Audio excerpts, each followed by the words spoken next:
Have you ever been so thoroughly defeated that you can't even remember what victory felt like? That's where we find Elijah, just hours after the single greatest moment of his life, calling down fire from heaven. He is a hollowed-out shell of a man.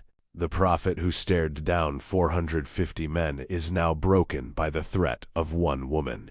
Queen Jezebel's words hit him like a physical blow. By this time tomorrow, you're a dead man. The strength, the faith, the courage, it all shatters into dust. He runs. But he's not just running from Jezebel. He's running from himself, from the crushing weight of failure. He runs until he is nothing but a ragged breath and collapses. Under a lonely tree, he prays the most honest prayer of his life. I've had enough. Just let me die. This isn't just burnout. This is a complete system failure. It is the despair of a man who believes his life's work meant nothing and that God has left him to die alone.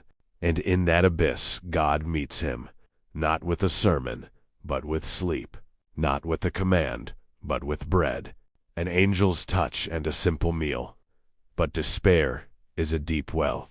Elijah eats, but the food doesn't seem to touch the emptiness inside him. He travels to Mount Horeb, the mountain of God, moving like a phantom.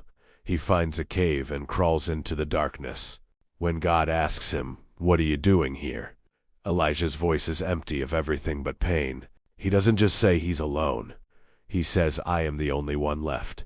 It's the loneliest sentence in the world. Then comes the terrifying display of power. A wind that splits mountains, an earth-shattering quake, a consuming fire.